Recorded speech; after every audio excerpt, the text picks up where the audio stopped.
अच्छा, इसमें देखना है।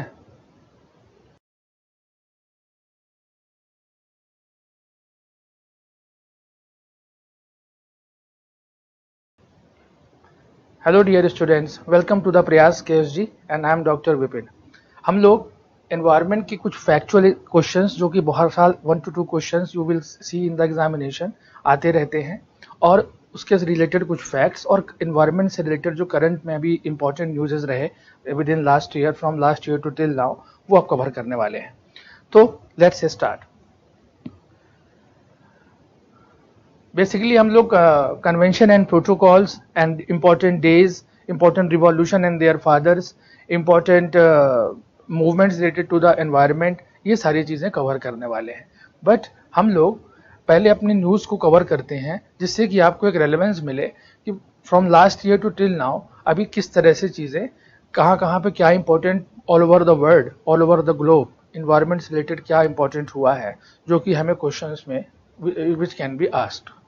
Okay, so before we should start reading the news, is the famous news as I can say, we need to understand 3 points. आप लोग कई बार ये वर्ड से एनकाउंटर करते रहते हो कि कॉन्फ्रेंस, कन्वेंशन या प्रोटोकॉल। कोई ना कोई कन्वेंशन, कोई ना कोई कॉन्फ्रेंस या प्रोटोकॉल कोई आपके पढ़ने में आता रहता है, और हम लिस्ट पे भी जाएंगे और उसको फैक्चुअली भी देखेंगे। बट अगर हमारे पास एक अच्छी बेसिक अंडरस्टैंडिंग हो जाए, एक सिंपल सी, कि actually what is the prime difference between conference, a protocol and convention, तीनों में कोई छोटे छोटे अंतर क्या है, क्या होता है ये, तो चलिए देखते हैं। कॉन्फ्रेंस में हम देख सकते हैं कि एक वर्ड आ रहा है कंसल्टेशन, कंसल्टिंग टुगेदर फॉर्मली। अब आप सिर्फ इस वर्ड को याद रखेंगे कि formal consultation about any topic या किसी भी टॉपिक के लिए, when we start a formal consultation, और हम उस कंसल्टेशन की प्रोसेस को स्टार्ट करते हैं, इसको हम सबमिट कहते हैं, कॉन्फ्रेंस कहते हैं, तो उसको हम क्या कहते हैं कि conference on something held, like for example Rio conference. Rio conference held in 1992, ये सबको पता है या नहीं पता है तो मैं बता रहा हूं आपको, इसको अर्थ सबमिट भी कहते हैं। तो जब हम पहली बार फॉर्मल कंसल्टेशन के लिए when we get together formally, तो उसको हम क्या कह रहे हैं, कॉन्फ्रेंस। तो जब भी अब कॉन्फ्रेंस वर्ड आए, इसका मतलब किसी न किसी स्पेसिफिक इशू या एक ब्रॉड इशू के ऊपर भी एक कंसल्टेशन होने वाला है। ओके, देन जैसे अभी हमारे बायोडाइवर्सिटी कॉन्फ्रेंस भी आएगा, तो बायोडाइवर्सिटी से रिलेटेड अगर हमें एक फॉर्मल कंसल्टेशन के लिए डिफरेंट कंट्रीज को के जो लीडर्स हैं, अगर वो फॉर्मल कंसल्टेशन के लिए मिलते हैं फॉर 1 or 2 days, तो उसको वहां पर फिर क्या निकल के आएगा, there has to be some conference. Conference के बाद अगर कॉन्फ्रेंस से अगर नेक्स्ट स्टेज पे चले, तो there is a convention. What is convention? Convention is deciding the basic guidelines, deciding the basic guidelines. अब क्या डिफरेंस है, आप समझ पा रहे हैं? पहले हमने कंसल्टेशन किया, एंड जब हम उस पर कोई गाइडलाइन पे फाइनलाइज कर करके आ पाए और एक बेसिक गाइडलाइन बनाई कि in which framework we have to do, तो you need to have a eye on that word, that framework. Framework क्या होता है? फ्रेमवर्क वो चीज है कि जिसके रिगार्डिंग आप, जो कि आपको बताएगा कि in which direction you have to move, in which direction you have to work. Like for example Rio 1992 के बाद मैं अगर आपको एक्सप्लेन करूं, तो वहां पर एक फ्रेमवर्क बाद में निकल के आया, उसको हम लोग यूएनएफसीसी कहते हैं। यूएनएफसीसी का क्या मतलब है? United Nation framework for climate change. अब इसके वर्ड में ही है कि यूएन का है, तो यूएन का अगर लगा हुआ है तो यूएन से रिलेटेड होगा। फ्रेमवर्क है तो आप समझ सकते हैं कि उसको कोई ना कोई कन्वेंशन उसमें आएगा, इट्स अ कन्वेंशन। और अगर फ्रेमवर्क है तो किससे रिगार्डिंग है, किसी न किसी टॉपिक से रिगार्डिंग है। पर अगर तो क्लाइमेट चेंज अगर लगा हुआ है तो क्लाइमेट चेंज की रिगार्डिंग है। तो United Nation framework for the climate change, तो क्लाइमेट चेंज से जुड़ा हुआ जो फ्रेमवर्क है उसको हम यूएनएफसीसी कह रहे हैं, जो कि 1994 में बना, और 2 years लेटर। और उसके बाद जब हमने ये भी देखा, हम यहाँ पे देख रहे हैं कि whenever a convention happens, we will go for the further finalization of the documents, and when the final specific aims or legal obligation, or you can say the goals is decided, उसको हम लोग क्या कहते हैं, then it becomes a protocol।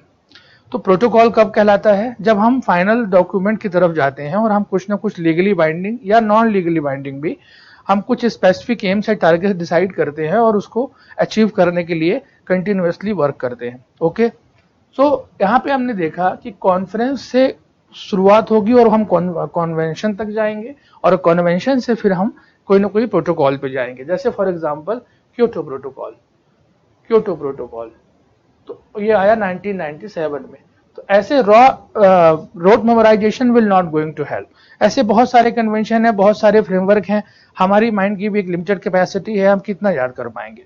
But if we follow the categorical approach, और अगर हम उसको एक लाइन अप करके समझें और एक लिंक्स बनाते हुए चलें कि कोई चीज कब किस ईयर में और क्यों हो रही है और उसके पीछे का बेसिक स्टोरी क्या है, बेसिक उसके पीछे का न्यूज क्या है, and when we will be having that knowledge, तो उससे हमें ये फायदा होगा कि हमें बहुत ज्यादा याद करने की जरूरत नहीं पड़ेगी। Okay, I will explain it like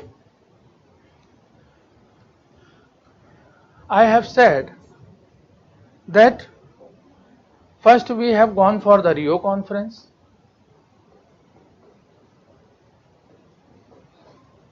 उससे हमारा निकल के आया UNFCC और उससे हमारा आया क्योटो प्रोटोकॉल। अब आपको पता है कि शुरू से ही रियो कॉन्फ्रेंस क्लाइमेट चेंज के ऊपर काम कर रहा है और UNFCC का फुल फॉर्म ही है United Nation framework for climate change, climate change. तो you should be having that specific knowledge that it works for the climate change. इतना ही जानना काफी है कि UNFCC किसके लिए काम करता है, क्लाइमेट चेंज के लिए काम करता है। और इसकी जो फॉर्मल मीटिंग होती है उसको हम क्या कहते हैं, कॉन्फ्रेंस ऑफ पार्टी कहते हैं। हमने अभी समझा कि पहले कॉन्फ्रेंस होगी, फिर उसके बाद कोई ना कोई कन्वेंशन या फ्रेमवर्क निकल के आएगा। ये क्या है बेसिकली, ये बेसिकली फ्रेमवर्क ही है, United Nation framework for climate change. Framework means convention. Then after framework we will go to the protocol. तो जब पर कोई कॉन्फ्रेंस हुआ, कॉन्फ्रेंस से फिर कोई ना कोई फ्रेमवर्क निकला और फ्रेमवर्क से निकलने के बाद कोई ना कोई प्रोटोकॉल बना, और ये होता है 1992 में, ये होता है 1994 में, और ये होता है 1997 में। अब बेसिकली आप देख सकते हो कि there is a link in it. तो अगर तीनों में लिंक है तो you can relate it and you can learn it likewise, जिससे कि आपको याद रखने में अब हेल्प मिलेगी। ओके, तो that was my basic agenda कि मैं पहले आपको कन्वेंशन, कॉन्फ्रेंस कन्वेंशन और प्रोटोकॉल का डिफरेंस एक्सप्लेन कर दूं। I hope it has been understood by you. We will now move to the newses. So our first news is कि world commits to end plastic pollution, and it has been said by the UNEA. क्या है UNEA? UNEA का full form है United nation environment assembly. अब United nation environment assembly, so it's assembly which will be going to be gathered for the discussion about the environment. Okay, तो उसको हम लोग समझेंगे अभी, but that news has to be remembered that plastic pollution के ऊपर एक अच्छा डिस्कशन हुआ है और आगे भी उसके लिए डेट्स डिसाइड हुई है, और हम एक एग्रीमेंट लेकर के आए हैं जिसको ग्लोबल प्लास्टिक पोल्यूशन एग्रीमेंट कहते हैं। क्या कहते हैं? Global plastic pollution agreement.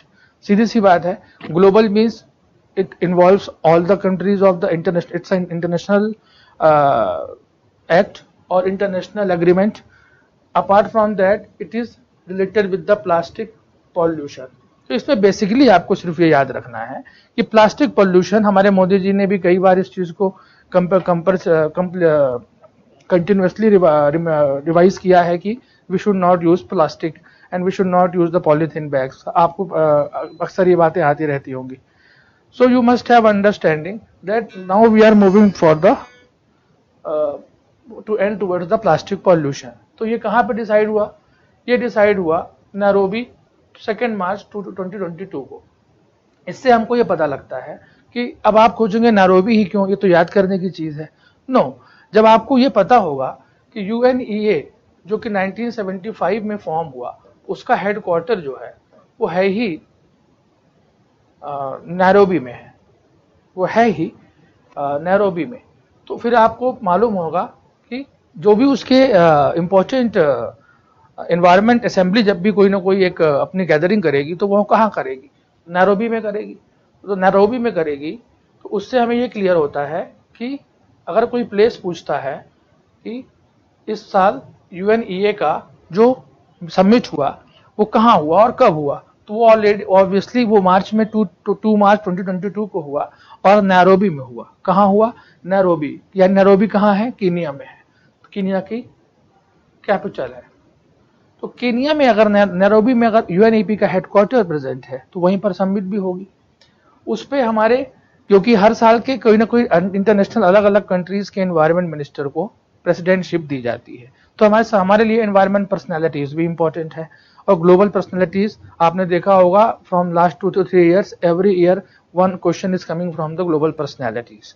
तो इसमें हमारे एस्पन बर्थ एड, मैं आपको 4 पर्सनैलिटीज बताऊंगा, इसको निमोनिक से याद भी करवाऊंगा। जैसे कि हमारा एक लाइन है कि एस्पेन को एंगर से हुआ प्यार तो एंटोनियो को लगा शौक। ये लाइन आपको याद रखनी है, इसका रेलेवेंस मैं आपको अभी आगे चल के बताऊंगा। Because we have so many actually 4 important personalities which need to be remembered. Okay, तो हमारे पास ये एस्पेन बर्थ एड,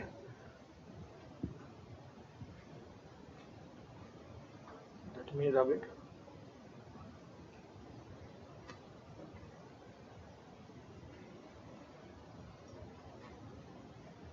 तो हम लोग अब next UNEP celebrates 5 decades of environmental leadership, इस पे जाएंगे। तो यहाँ पे हमारा इंगर एंडरसन बहुत इंपॉर्टेंट है। उसके बाद हम लोग इस पे चलेंगे तो इसमें एक एंटोनियो गुटरेस एक पर्सनैलिटी है, वो भी बहुत इंपॉर्टेंट है।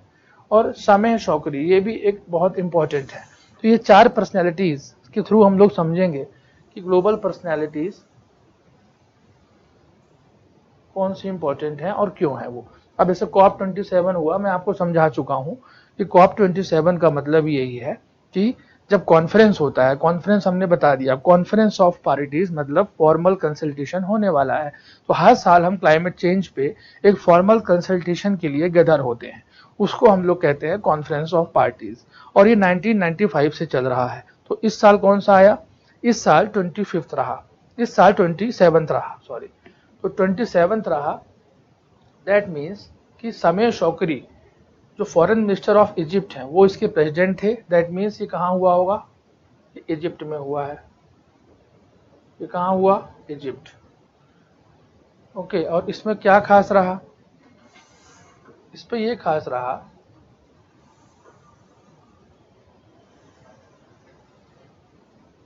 that at United Nations COP27 what has been decided, that it has been decided that the important step to be taken towards climate justice। climate justice क्या होता है, जस्टिस का नाम आया है, इसका मतलब है कहीं ना कहीं जस्टिस है होगा। तो डेवलपिंग और डेवलप कंट्रीज के बारे में अगर आपको मैं बेसिक कॉन्सेप्ट आपको पता हूँ तो उस पर अपन ये देखते हैं कि जो डेवलप्ड कंट्रीज हैं, डेवलप्ड मीन्स वहाँ इंडस्ट्रियलाइजेशन बहुत पहले हुआ था, इंडस्ट्रीज बहुत पहले बनी थी और उसकी वजह से वहाँ पहले डेवलपमेंट आया और आज वो काफ़ी डेवलप कर गए हैं और उनको हम डेवलप्ड कंट्रीज कहते हैं। पर हमारे कई सारे जो नेशन है जैसे इंडिया ही है वो अभी ट्रांजिशन में है, they are going towards develop from developing. So जो उन्होंने इंडस्ट्रियलाइजेशन पहले से कर रखा है बहुत सारा डेवलप्ड कंट्रीज ने, उन्होंने जब डेवलप किया तो उसमें बहुत सारा उन्होंने पॉल्यूशन भी किया, बहुत सारा ग्लोबल वार्मिंग जिससे आज हो रही है उस तरह की gases, green house gases, carbon और थर्मल और वेहिकुलर हर तरह का एमिशन जो है, एमिशन जो वर्ड है वो याद आप रखेंगे, धुएं को छोड़ना एमिशन कहते हैं। तो एमिशन जो है वो ज़्यादा डेवलप्ड कंट्रीज ने किया है। जब ज़्यादा डेवलप्ड कंट्रीज ने किया है तो ज़्यादा उनको रिस्पॉन्सिबिलिटी भी लेनी चाहिए। तो that we called a share differentiated responsibilities for a common future, वो हम लोग अभी देखेंगे। बट डेवलपिंग कंट्रीज को एक फंड दिया जाएगा जिसको लॉस एंड डैमेज फंड कहते हैं। वो कब बना है, वो कॉप 27 में बना है। यूएन सेक्रेटरी जनरल के नाम क्या है, एंटोनियो गुटरेस। मैंने क्या याद करवाया था कि एंगर को एस्पेन को एंगर से हुआ प्यार, तो एंटोनियो को लगा शॉक। मीन्स एंटोनियो और शॉक रिलेटेड है। एंटोनियो गुटरेस है, यूएन सेक्रेटरी जनरल है, इन्होंने एक स्टेटमेंट दिया that developing countries are actually need to be given the assistance, developing countries को डेवलप्ड कंट्रीज को हेल्प करना चाहिए। और क्लाइमेट जस्टिस का मतलब है कि क्लाइमेट को जस्टिस करने, क्लाइमेट का जस्टिस यही है कि डेवलप्ड कंट्रीज डेवलपिंग कंट्रीज से ज्यादा रिस्पॉन्सिबिलिटीज लेके क्लाइमेट चेंज पे वर्क करे और डेवलपिंग कंट्रीज को हेल्प भी करे। ये ऐसा किसने कहा है? ऐसा कहा है UN secretary general Antonio Guterres, Antonio Guterres ने। और जहां पे कहा, ये कहां कहा? इजिप्ट में कहा, जिसकी प्रेसिडेंटशिप कौन कर रहे थे? इसकी प्रेसिडेंटशिप कर रहे थे शौकी, सामेह शौकरी। ये नाम याद रखना है, सामेह शौकरी। मैं इसको थोड़ा सा एनलार्ज करता हूं so that it would be helpful for you to see the picture. आप इस पिक्चर से उनको याद रखने में आपको हेल्प मिलेगी। ये दोनों भाई भाई हैं और एक ही कॉप में प्रेजेंट थे। इन्होंने कहा क्लाइमेट जस्टिस के लिए काम करना है और उसके प्रेसिडेंटशिप किसके पास थी? सामेह शौकरी के पास थी। Okay, now we will move further in the second news. What is our second news? Our second news is countries vow to protect the dwindling biodiversity. अब इस तरह के न्यूजेस में जब कॉम्प्लेक्स वर्ड्स आते हैं तो आपको लगता है कि oh it's a very serious. No, you just have to simplify that news and take out from which section the question can become and come in your paper. Okay, जैसे कहाँ हुआ, जैसे कॉप इसका भी हुआ। अब मैंने आपको कॉन्फ्रेंस का मतलब पहले ही बता दिया है। तो ये किससे रिलेटेड है? वो क्लाइमेट चेंज से रिलेटेड था। ये किससे रिलेटेड है? ये बायोडाइवर्सिटी से रिलेटेड है। बायोडाइवर्सिटी आपके पेपर में यूनिट 7 में है, बहुत इंपॉर्टेंट है। environment and ecology and plus biodiversity, these are the two very important topics in your unit 7 apart from the personalities given in the 8. so biodiversity में क्या हुआ? यहाँ पे आपको ये न्यूज बहुत इंपॉर्टेंट जो याद रखनी है कि यहाँ पर भी एक फ्रेमवर्क बना। मैंने अभी आपको बताया कि जब भी कॉन्फ्रेंस होगा तो कोई ना कोई फ्रेमवर्क पे हम एज अ रिजल्ट पहुंचेंगे। जब हमारा रियो कॉन्फ्रेंस हुआ था तो हम लोग कहाँ पे पहुंचे थे? यूएनएफसीसी बना था। इसी तरह से जब हमारा conference of United nation biodiversity conference हुई, यूनाइटेड नेशन बायोडाइवर्सिटी कॉन्फ्रेंस हुई और पहली बार ये 2000 में हुई और अभी ये 2015 में हो रहा है। तो आप ये देख सकते हो कि हमने फिर वहां पे क्या बनाया? कनमिंग मॉन्ट्रियल ग्लोबल बायोडाइवर्सिटी कॉन्फ्रेंस। क्या? कनमिंग मॉन्ट्रियल ग्लोबल बायोडाइवर्सिटी फ्रेमवर्क। अब कनमिंग मॉन्ट्रियल ही नाम क्यों पड़ा है? अब आपको इसको याद नहीं करना है। क्यों? क्योंकि आपको पता है कि China is again witnessing so much of Covid cases. China में बहुत सारे कोविड केस हो रहे हैं। पहले ये चाइना में होना था, जिससे कि चाइना का एक शहर है कनमिंग, कनमिंग शहर में ये इसको it has to be held and it got postponed 2 to 3 times, so that's why it was in news so much time and it can be asked. Then it has been decided कि China के presidentship में तो होगा लेकिन venue बदल के उसको Montreal Canada में है, कनाडा में किया गया। तो उनकी जगह के नाम पे कनमिंग मॉन्ट्रियल ग्लोबल बायोडाइवर्सिटी फ्रेमवर्क बनाया गया। Okay, thank you.